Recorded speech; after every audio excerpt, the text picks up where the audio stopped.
low taper fade blowout na pwede naka-curtain at pwede naka-fringe ang gusto ni tropa. At sisimulan natin sa paghihiwalay ng taas ng buhok at sa ibabang buhok. Mas maganda kung pantay din yung magagawa nating partition. Ang purpose ng paghihiwalay ng taas tapos ang gilid na parte ay para mas malaya tayong makakagupit sa bawat area na hindi madadama yung mga hindi dapat gupitin. At maliban doon ay nakakapag-build tayo ng shape na gusto natin sa sides. Basta napakalaking bagay at napaka-importanteng pinaghihiwalay natin yan bago natin gupitan. Pag hindi kasi natin hiniwalay yung mga parte na yan is parang connected palagi yung magiging outcome. O realin tulad na lang natin sa barber's cut na gupit. Pero kung ganun ang preferred mo talagang maging outcome, hindi mo na kailangan ihiwalay yan. Sa paggugupit ay maraming factor na tinitingnan. Isa na doon yung facial structure, head shape, hair strand, hair type, length ng ulo, position ng occipital bone, position ng poyo or crown area na tinatawag, forehead,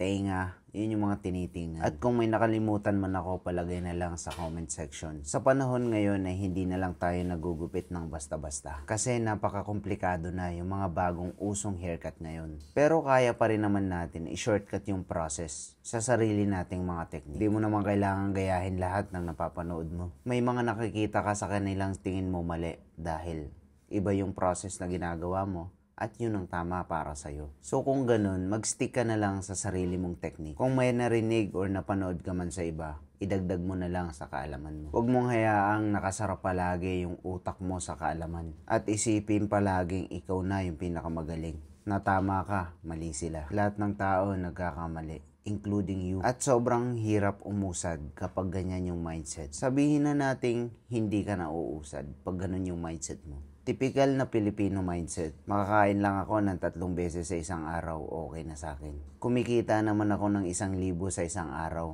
Bakit ko pagagalingan? Ba't pa ako mag-aaral magupit? Ba't pa ako magbabayad sa mga nagme-mentor? Kung sakto naman yung kinikita ko sa isang araw. Totoo naman, wala namang mali dun. Isiping nakaka-30 nga ako, 40, 50, 60 na haircut. Sa mga low-end na barbershop, papasok yun. Yung mga ganong counter bilang ng gupit. Pero subukan nyo guys na iangat yung level natin as a barber. Itaas ang demand natin as a barber. Galing din ako sa low-end na barbershop. Umakyat sa mid-class na barbershop. Nakinig ako sa payo ng iba. Natuto ko sa experience ko. Inaral ko sa Google. Nag-adapt ako ng knowledge kung kani-kanino. Naging bukas ang utak ko sa kaalaman. Di naman ako ganun kagaling. Pero naitaas ko ang demand ko as a barber. Dati ako nagtatrabaho sa 70 pesos na gupit. Pero ngayon 400 na yung price rate ng gupit ko. Dahil halos puro naka-appointment. Halos fully book everyday. Di ko to sinasabi para magyabang sa'yo. Sana i-take mo to in a positive way para maging inspirasyon. Wala namang masama na mangarap tayo na mataas, di ba? Lumaki ang kita natin araw-araw. Marami sa atin o pare-pareho lang tayo, halos nakatayo buong araw. Sa isang araw, kaya mong gumupit ng 60. Sa akin, 17 lang. Kung 60 heads ang nagugupitan mo sa isang araw, 100 pesos ang price rate mo. Meron kang 6,000 pesos. 17 heads ang nagugupitan ko sa isang araw. 400 ang price rate. Meron akong 6,800. At consistent yun. Pero syempre, dahil nangangamuhan tayo, hindi sa atin mapupunta yung kabuuan. Huwag kang magalit pre sa mga sinabi ko. Real talk at pawang katotohanan lamang yun. Base na rin sa experience ko as a barber. At kung iniisip nyong masyadong mahal yung ganong gupitan, nagkakamali kayo mga pre. Dahil may 3 klase ng barbershop. Low-end, mid-end, high-end. At ganun din ang estado ng buhay ng mga tao. Meron ding low class, mid class, at high-end. Tagalugin na lang natin para mas madali. Merong mahihirap, may kaya, at mayaman. Usually sa low-end na barbershop, kahit mura yung gupit, sobrang dalang mo magkaroon ng 100 na tip dahil nga sakto lang din ang pamumuhay nila. Sa mid-end naman, kahit medyo mataas na yung presyuhan, ay malaki-laki talaga din yung bigayan sa tip. Mid-end ako nagtatrabaho ngayon kaya yun lang alam ko. So wala pa ako sa high-end na tagi-1,000 mahigit yung gupitan. Siguro dun mas malaki yung tip kasi mayayaman talaga yun eh. Anyways, ganun lang kasimple yun.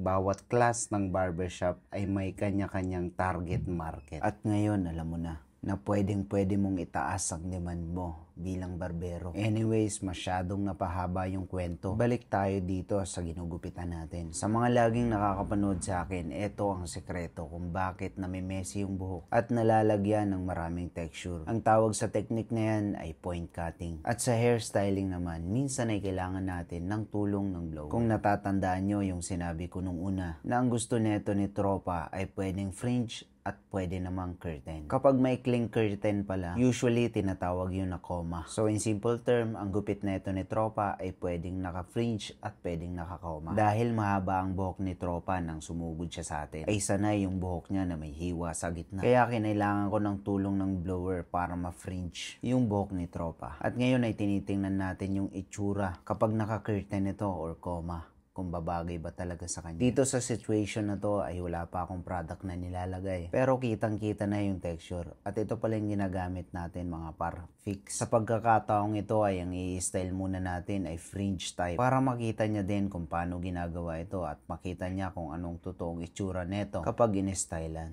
Mas maganda din na nakikita ng kliyente natin kung paano natin ginagawa para sa gayon ay magawa din nila to sa bahay nila. Kung titingnan mo ng maigi ay mabilis lang na lumalabas yung mga texture dahil yun sa haircut. Hindi lang yun basta sa product lang. At tiningnan din natin dito kung okay ba talaga sa kanya kapag naka-curtain din. Ano sa tingin nyo mas bagay sa kanya? Naka-fringe or naka-curtain? Paiwan na lang sa comment section. At kung umabot ka sa part na to ay ibig sabihin ay nagustuhan mo yung content natin. Huwag mong kalimutang mag-follow pare. At sa mga tinamaan na mga pinagsasabi ko kanina, peace out, pare.